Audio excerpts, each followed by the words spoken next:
आपण गेल्या तासामध्ये कंपनी स्थापनेसंबंधित दस्तऐवज या प्रकरणाला सुरुवात केली होती. त्यामध्ये आपण पाहिलं होतं की पाठीमागच्या प्रकरणामध्ये कंपनीची स्थापना या प्रकरणामध्ये जर कंपनीची स्थापना करायची असेल आपल्याला, तर आपल्याला साधारणतः 3 अवस्थेमधून जावे लागते. त्यामध्ये प्रवर्तन अवस्था, नंतर दुसरी अवस्था म्हणजे कंपनीची नोंदणी अवस्था आणि तिसरी अवस्था म्हणजे व्यवसाय प्रारंभ अवस्था. या तिन्ही अवस्थेमधून कंपनीला जावे लागते. मग यामध्ये आपण पाहिलं होतं की प्रवर्तन अवस्था म्हणजे ज्या व्यक्तीच्या मनामध्ये कंपनी स्थापनेसंबंधी कल्पना उद्भवते आणि ती प्रत्यक्षात साकार करण्यासाठी ज्या काही औपचारिक बाबी आहेत त्या बाबींची पूर्तता जो व्यक्ती करतो त्या व्यक्तीला काय म्हटलं जातं? प्रवर्तक असं म्हटलं जातं. मग यामध्ये ज्या विषय किंवा ज्या व्यवसायाविषयी कल्पना आलेल्या आहे तो व्यवसाय आपण प्रत्यक्षात साकार करू शकतो का नाही या संबंधीचा सर्व विचार प्रवर्तकाला करावा लागतो. मग या प्रवर्तन अवस्थेमध्ये आपण तो भाग पाहिला होता. नोंदणी अवस्थेमध्ये नोंदणीसाठी आवश्यक असणारी जी काही कागदपत्रं आहेत त्या कागदपत्राची पूर्तता करावी लागते. मग नोंदणी अवस्थेमध्ये जी काही महत्त्वाची दस्तऐवज आहेत त्यामध्ये घटनापत्रक, माहितीपत्रक असेल, घटनापत्रक आणि नियमावली हे दोनच नोंदणीच्या वेळी नोंदणी अधिकाऱ्याला सादर करावयाचे जे काही दस्तऐवज आहेत त्या दस्तऐवजांची पूर्तता करावी लागते. मग त्या संबंधीचाच अभ्यास आपण या प्रकरणामध्ये पाहणार आहोत. मग त्यामध्ये कंपनी ज्यावेळेस स्थापन करायची किंवा कंपनीची नोंदणी करायची आहे अशा वेळेस प्रवर्तकाला घटनापत्रक आणि नियमावली असे 2 दस्तऐवज तयार करावे लागतात आणि ते नोंदणीच्या वेळी नोंदणी अधिकाऱ्याकडे सादर करावे लागतात. मग अशा वेळेस जर कंपनी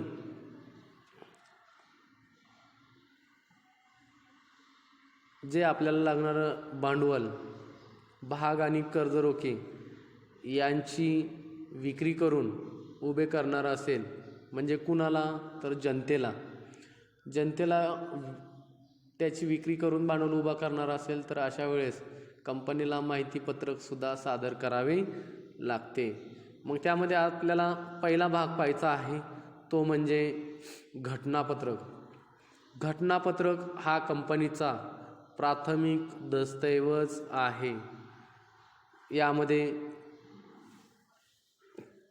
कंपनीचा जो काही उद्देश आहे तो या घटनापत्रकामध्ये दर्शवला जातो किंवा कंपनीची जी काही कार्यकक्षा आहे किंवा कार्यक्षेत्र आहे ते निश्चित केलं जातं.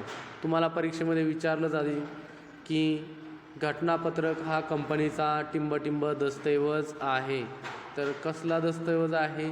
प्राथमिक दस्तऐवज आहे.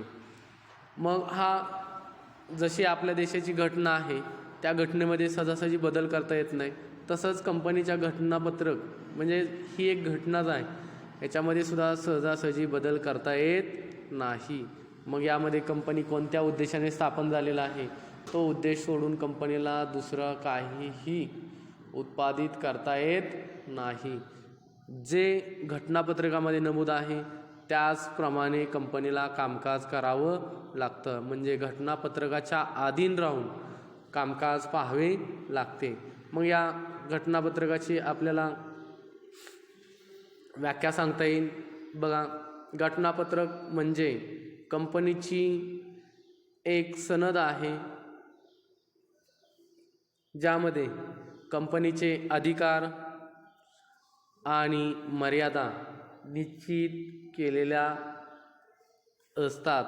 त्याला घटनापत्रक असे म्हणतात. किंवा दुसरी आपल्याला व्याख्या सांगता येईल. कंपनी कायदा 2013 नुसार कलम 256 नुसार घटनापत्रक म्हणजे कंपनीचे मूलतः तयार केलेल्या किंवा वेळोवेळी या कायद्यानुसार किंवा पूर्वीच्या कायद्यानुसार बदल करण्यात आलेला दस्तऐवज त्याला घटनापत्रक असे म्हणतात. म्हणजे जो काही मूळ तयार केलेला आहे किंवा वेळोवेळी कंपनी कायद्यामध्ये बदल झालेला आहे, त्या कायद्यातील बदलानुसार तयार केलेला दस्तऐवज किंवा पूर्वीच्या कायद्यानुसार म्हणजे जुना कंपनी कायदा जो काय असेल, कंपनी कायदा 1956 या कायद्याअंतर्गत तयार केलेला, या वेळोवेळी ज्या काही कायदा आहेत त्या कायद्यामध्ये बदल करून जो दस्तऐवज तयार केलेला आहे त्याला घटनापत्रक असं म्हटलं जातं. मग या घटनापत्रकाची आपल्याला वैशिष्ट्य सांगता येतील. त्यामध्ये पहिलं वैशिष्ट्य, घटनापत्रक हा कंपनीचा प्राथमिक दस्तऐवज आहे ज्यामध्ये कंपनीचा हेतू व उद्दिष्टे नमूद केलेली असतात. म्हणजे कंपनीचा हेतू, कंपनी कशासाठी स्थापन झालेली आहे यासंबंधीची सर्व माहिती त्याच्यामध्ये नमूद केलेली असते. तसेच घटनापत्रकामध्ये दुसरं वैशिष्ट्य, घटनापत्रकामध्ये जे काही बाह्य व्यक्ती आहेत, जसे की भागधारक आहेत, कर्जरोखेधारक आहेत, पुरवठादार आहेत, गुंतवणूकदार आहेत, यांच्यातील आणि कंपनीमधील जे काही संबंध आहेत ते सर्व संबंध यामध्ये स्पष्ट केलेले असतात. नंतर तिसरं, प्रत्येक कंपनीला घटनापत्रक तयार करावेच लागते. कारण का, नोंदणीच्या वेळी कंपनीची ज्यावेळेस नोंदणी करायची असते, आपण बघितलं प्रवर्तन अवस्था, नोंदणी अवस्था, नोंदणीच्या वेळी जर घटनापत्रक नोंदणी अधिकाऱ्याला सादर केलं नाही तर कंपनीची नोंदणी होऊ शकत नाही. म्हणून घटनापत्रक तयार करावे लागते आणि ते नोंदणी अधिकाऱ्याला सादर करावे लागते. मग हे घटनापत्रक कोण तयार करते, तर चौथं वैशिष्ट्य, घटनापत्रक हे प्रवर्तक तयार करतो. मग प्रवर्तकाने तयार केल्यानंतर घटनापत्रक जर सार्वजनिक कंपनी असेल तर त्या घटनापत्रकावरती किमान 7 सभासदांच्या सह्या घ्याव्या लागतात.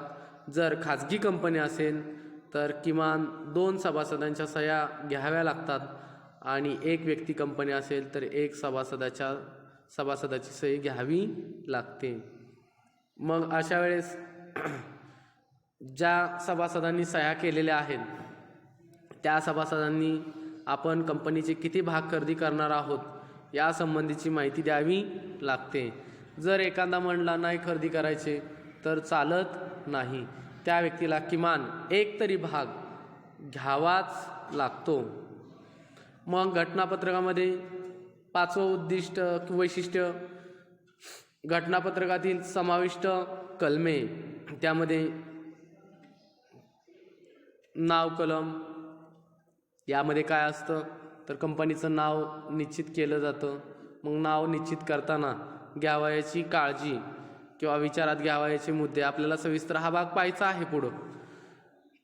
दुसरं कलम आहे स्थळ कलम. स्थळ कलम म्हणजे कंपनीचं नोंदणीकृत कार्यालय कुठं आहे किंवा कशा पद्धतीनं निश्चित करावं लागतं यासंबंधीचं माहिती याच्यामध्ये आपल्याला बघायची. उद्देश कलम, कंपनी कोणत्या उद्देशाने स्थापन झालेले आहे ते कलम, या कलमामध्ये त्याचा उल्लेख केला जातो. नंतर जबाबदारी कलम, जबाबदारी कलमामध्ये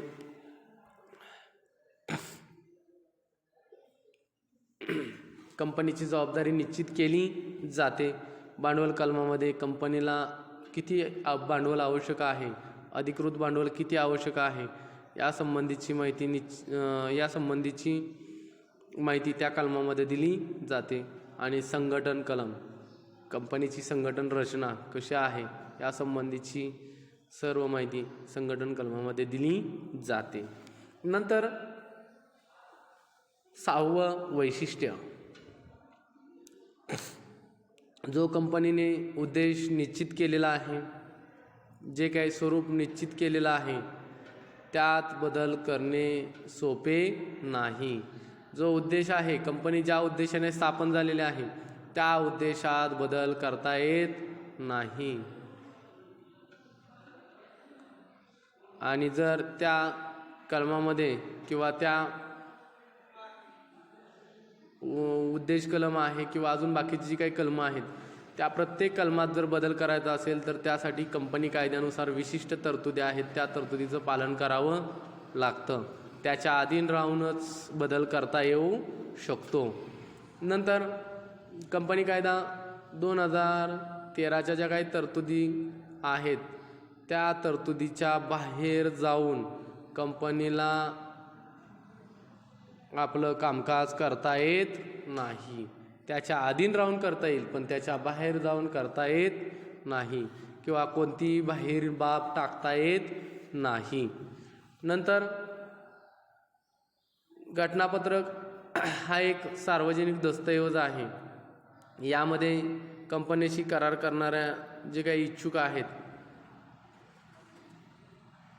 असा कोणताही व्यक्ती कंपनीशी करार करू शकतो. नंतर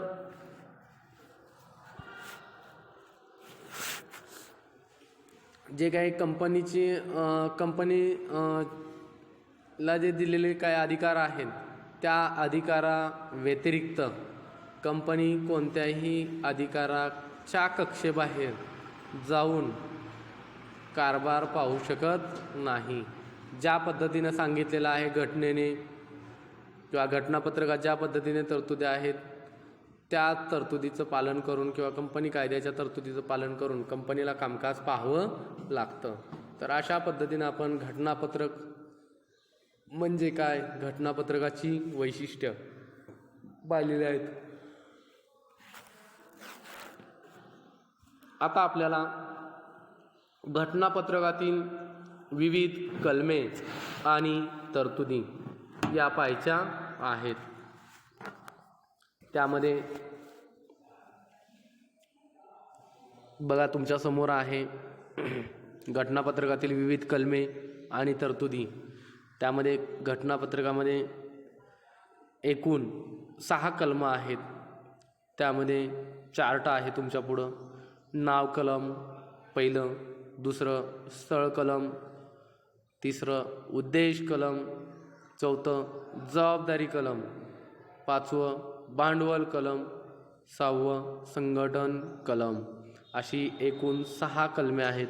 या 6 कलमांचा आपल्याला सविस्तर अभ्यास पाहायचा आहे. तुम्हाला जर परीक्षेत विचारलं घटनापत्रकातील कलमे तर तुम्हाला लिहिता आलं पाहिजे. मग त्यामध्ये बघा पहिलं कलम नाव कलम. या कलमामध्ये कंपनीचे नाव निश्चित केलं जातं किंवा नमूद केलं जातं आणि ही एक कायदेशीर संस्था असल्यामुळं या संस्थेचं नाव स्वतंत्र असणे गरजेचे असते. कारण का कंपनी ही कायद्याने निर्माण केलेली कृत्रिम व्यक्ती असते, त्यामुळं तिचं नाव असणं आवश्यक असतं आणि हे नाव ठरवण्याचे अधिकार प्रवर्तकाला असतात. मग प्रवर्तकाला कंपनीचं नाव निश्चित करत असताना कोणते मुद्दे विचारात घ्यावे लागतात तर त्यामध्ये पहिला मुद्दा म्हणजे जी कंपनी अस्तित्वात आहे अशा कंपनीचे नाव किंवा त्या कंपनीशी संबंधित नाव कंपनीच्या प्रवर्तकाला घेता येत नाही किंवा असं नाव कंपनीला देता येत नाही. म्हणजे पूर्वी अस्तित्वात कंपनी आहे त्या कंपनीचं नाव घेता येत नाही किंवा त्या नावाचं साम्य तसं नाव कंपनीला घेता येत नाही. नंतर दुसरं नाव निश्चित करत असताना त्या नावामध्ये असा कोणताही शब्दाचा वापर असता कामा नये की तो कायद्यानुसार गुन्हा असेल. म्हणजे असं सुद्धा नाव कंपनीचं निश्चित करता येत नाही. म्हणजे एखाद्या कायद्यानुसार तो शब्द स्मगलिंग असेल, हा शब्द कायद्याने गुन्हा मानला जातो. मग असं नावसुद्धा कंपनीला निश्चित करता येत नाही. अशा शब्दाचा वापर नावामध्ये येता कामा नये. नंतर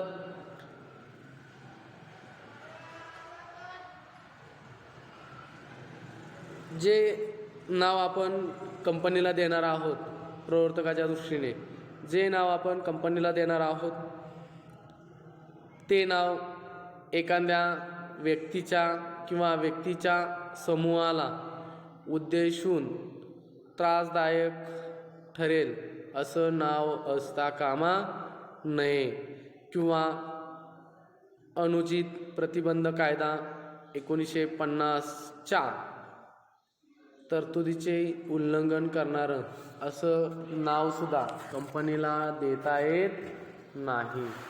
किंवा नाव कोणत्याही नोंदणीकृत ट्रेडमार्क व्यापारी मानद सारखे नसावे. एखाद्याचा ट्रेडमार्क एखाद्याने अगोदरच एखाद्या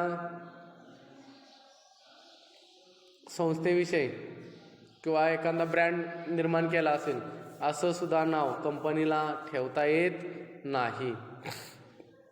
त्याचबरोबर केंद्र सरकार, राज्य सरकार, जिल्हा परिषद सारख्या ज्या काही संस्था आहेत यांच्याशी जी काही जवळीक आहे साधेल अशा स्वरूपाचं सुद्धा नाव कंपनीला ठेवता येत नाही. त्याचबरोबर ज्यावेळेस कंपनी खाजगी असेल त्यावेळेस त्या कंपनीला आपल्या नावाच्या शेवटी खाजगी मर्यादित म्हणजेच प्रायव्हेट लिमिटेड आपण बघतो. ज्या कंपन्या खाजगी आहेत त्या कंपनीच्या शेवटी PVT लिहिलं जातं, प्रायव्हेट लिमिटेड LTD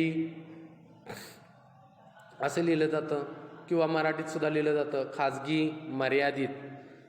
तर सार्वजनिक कंपनीच्या शेवटी मर्यादित असा शब्द कंपनीला लिहावा लागतो. त्याचबरोबर एक व्यक्ती कंपनी असेल तर त्याच्या बाबतीत एक व्यक्ती कंपनी असे त्या कंपनीच्या नावाच्या पुढे लिहावे लागते. उदाहरण द्यायचं झालं एखाद्या कंपनीचं तर बघा Tata steel limited. Tata steel limited म्हणजे झाली सी सार्वजनिक कंपनी. नंतर PepsiCo India private limited. Private limited म्हणजे खाजगी कंपनी. नंतर स्मार्ट सर्व्हिस प्रायव्हेट लिमिटेड असेल,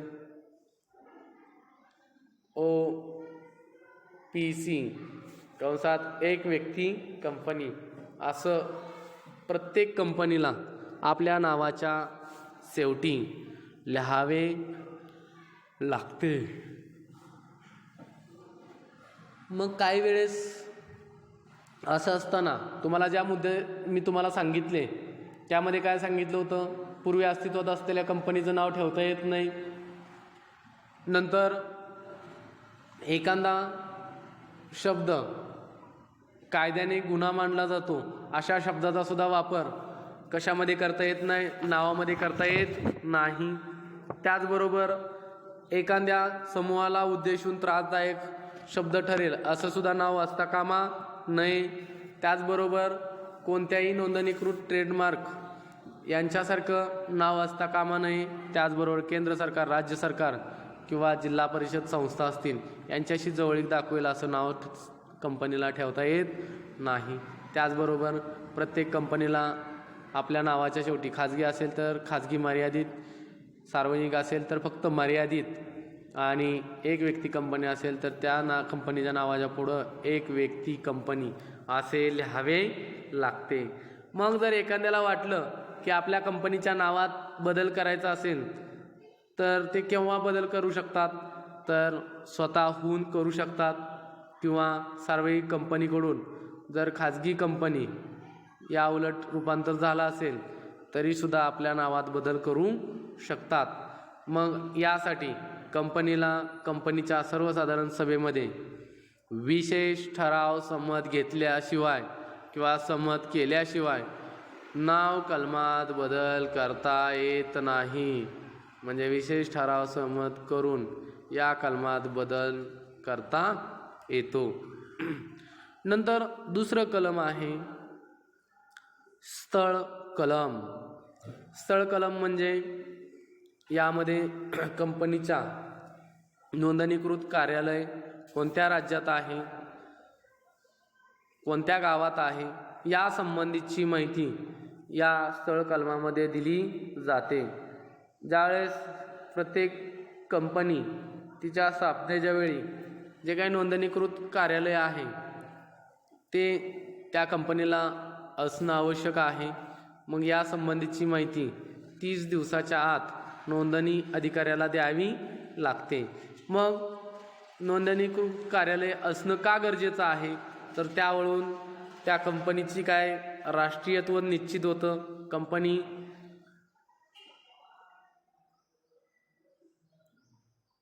कोणत्या राष्ट्राचे आहे किंवा कोणत्या राज्यात आहे या संबंधीचं सर्व माहिती त्या नोंदणीकृत कार्यालयावरून समजू शकते.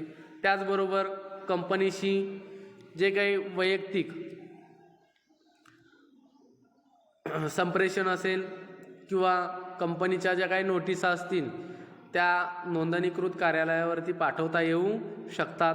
त्याचबरोबर कंपनीचं असं स्थान असतं जिथं आपल्याला सर्व वैधानिक पुस्तके, नोंदणी पुस्तके किंवा नोंदी किंवा दस्तऐवज असतील ते आपल्याला त्या कार्यालयावरती जाऊन पाहता येऊ शकतात.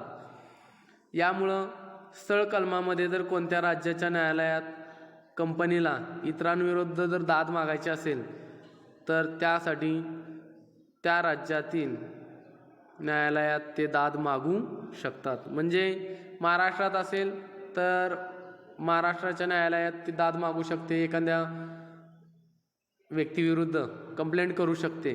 म्हणजे याच्यावरून कंपनी कोणत्या राज्यात आहे ते निश्चित होऊ शकतं. मग जर कंपनीचा स्थळ कलमात बदल करायचा असेल तर त्यावेळेस कंपनी खालील पद्धतीने करू शकते. त्यामध्ये एका शहरातील किंवा एका गावातील एका ठिकाणाहून दुसऱ्या ठिकाणी जर कार्यालय हलवायचं असेल तर घटनापत्रामध्ये बदल करण्याची आवश्यकता नसते किंवा गरज नसते. पण एका राज्यातून एकाच राज्यातील एकाच गावात शहरापुरते जर किंवा गावापुरते जर हलवायचं असेल तर गरज नसते. पण एका राज्यातून दुसऱ्या राज्यात जर कार्यालय हलवायचे असेल तर कंपनीला आपल्या सभेमध्ये विशेष ठराव मंजूर करणे आवश्यक असते. म्हणजे कोणत्याही बाबतीत स्थळ कलमामध्ये किंवा नाव कलमामध्ये जर बदल करायचा असेल तर कंपनीला आपल्या सभासदांच्या सभेमध्ये म्हणजेच भागधारकांच्या सभेमध्ये म्हणजेच मालकांच्या सभेमध्ये, सभासद हे कंपनीचे कोण असतात, मालक असतात, त्यावेळेस त्यांच्या सभेमध्ये विशेष ठराव सहमत करावा लागतो. का उद्देश कलम. उद्देश कलमामध्ये कंपनी कोणत्या उद्देशासाठी निर्माण झालेली आहे या संबंधीची माहिती त्यामध्ये नमूद केलेली असते. म्हणजे या कलमामध्ये कंपनीचा मुख्य उद्देश म्हणजे मुख्य उद्दिष्ट काय आहे हे निश्चित केलं जातं. मग यामध्ये कंपनीला या उद्देश कलमामध्ये बदल करता येत नाही. उद्देश कलमामध्ये जर बदल करायचा असेल तर कंपनीला आपल्या सभासदांच्या सभेमध्ये विशेष ठराव सहमत करावा लागतो. म्हणजेच कंपनीला उद्देश कलमाच्या बाहेर जाऊन कोणतीही कृती करता येत नाही. ज्या उद्देशासाठी कंपनी स्थापन झालेली आहे तोच उद्देश कंपनीला कंप्लीट करावा लागतो. त्यामुळं जर अशा उद्देशामध्ये बदल करायचा असेल तर कंपनी आपल्या सभासदांच्या सभेमध्ये विशेष ठराव सहमत करूनच बदल करू शकते, अदरवाईज बदल करू शकत नाही. नंतर जबाबदारी कलम. यामध्ये कंपनीच्या सभासदांची जी काही जबाबदारी आहे या संबंधीची मर्यादा जी काही निश्चित केली जाते. मग कंपनी जर भागाने मर्यादित कंपनी असेल त्यावेळेस त्या कंपनीमधील सभासदांची जबाबदारी जी काही भागाची दर्शनी किंमत आहे त्या दर्शनी किमती एवढीच मर्यादित असते. म्हणजे 100 रुपयाचा भाग असेल आणि त्याच्यावरती कंपनीच्या सभासदांनी 80 रुपये भरले असतील, 20 रुपये राहिले असतील आणि कंपनी तोट्यात गेली तर कंपनीच्या सभासदांना फक्त 20च रुपये द्यावे लागतात. म्हणजे त्यांनी खरेदी केलेल्या भागाच्या दर्शनी किमती एवढीच मर्यादित जबाबदारी असते. हमीने मर्यादित कंपनीच्या बाबतीत त्या कंपनीच्या सभासदांची जबाबदारी अशी असते की कंपनीच्या विसर्जनाच्या वेळी सभासदांनी जेवढ्या रकमेची हमी दिलेली आहे, भरतो एवढ्या रकमेची हमी दिलेली आहे, तेवढ्याच रकमेपुरती त्यांची जबाबदारी असते. आणि ज्या भाग भांडवल असलेल्या किंवा अमर्यादित कंपन्या आहेत त्या कंपन्यामधील सभासदांची जबाबदारी ही अमर्यादित असते. म्हणजे त्यांनी खरेदी केलेल्या भागाच्या दर्शनी किमती एवढी मर्यादित नसते. जेवढा कंपनीला तोटा होईल तेवढी रक्कम त्यांना द्यावी लागते. मग अशा वेळेस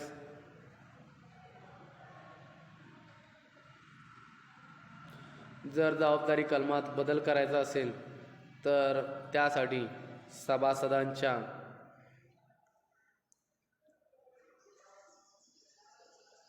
लेखी स्वरूपात संमती घेणे आवश्यक असते. नंतर भांडवल कलम. यामध्ये कंपनीचे जे काही नोंदवलेलं भांडवल आहे, जेवढं अधिकृत निश्चित केलेलं भांडवल आहे, आपल्याला कंपनीला किती भांडवल लागेल तेवढी रक्कम या भांडवल कलमामध्ये निश्चित केली जाते. म्हणून त्या भांडवलाला नोंदणीकृत भांडवल म्हणून ओळखले जाते किंवा अधिकृत भांडवल म्हणून सुद्धा त्याला ओळखलं जातं. मग यामध्ये जास्तीत जास्त भांडवलाची मर्यादा नमूद केलेली असते, त्याला अधिकृत भांडवल असं म्हटलं जातं. मग यामध्ये एकूण जी काही भागाची संख्या असेल आणि भागाची दर्शनी मूल्य असेल यासंबंधी सर्व माहिती त्याच्यामध्ये नमूद केलेली असते. नंतर भांडवल कलमात जर बदल करायचा असेल किंवा भांडवल कलमात जर वाढ करायची असेल तर त्यासाठी सभासदांच्या सभेमध्ये विशेष ठराव सहमत करावा लागतो. विशेष ठराव सहमत करावा लागतो.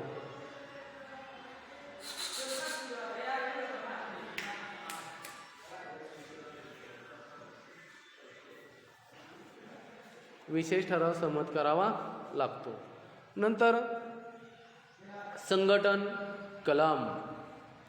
यामध्ये घटनापत्रकातील शेवटचे कलम म्हणून याच्याकडे पाहिलं जातं. मग यामध्ये जी काही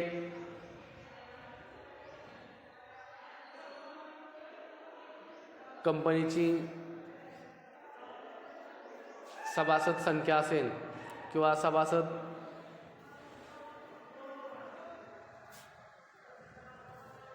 असतील त्या सभासदांची जी काही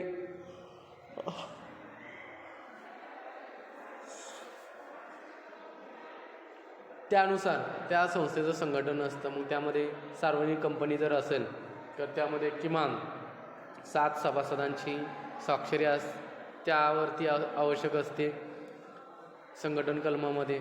जर खाजगी कंपनी असेल तर किमान 2 आणि एक व्यक्ती कंपनी असेल तर 1 सभासदाची स्वाक्षरी आवश्यक असते. मग अशा वेळेस या संघटन कलमामध्ये प्रत्येक सभासदाने आपले नाव, पत्ता, हुद्दा, व्यवसाय आणि एका साक्षीदारासह नमूद करणे आवश्यक असते. तर अशा पद्धतीनं संघटन कलमामध्ये सभासदांसंबंधीची काही माहिती आहे ती नमूद केलेली असते. मग अशा वेळेस आपण घटनापत्रकातील 6 कलम, नाव कलम, स्थळ कलम, नंतर उद्देश कलम, जबाबदारी कलम, भांडवल कलम आणि संघटन कलम अशी 6 कलमं आपण पाहिलेली आहेत. आता आपण उद्याच्या तासामध्ये नियमावली, त्याची व्याख्या आणि नियमावलीमधील तपशील आणि माहितीपत्रक हा भाग आपण उद्याच्या तासामध्ये पाहणार आहोत. तर आजच्या तासामध्ये आपण इथंच थांबत आहोत. राहिलेला भाग नंतर पाहू.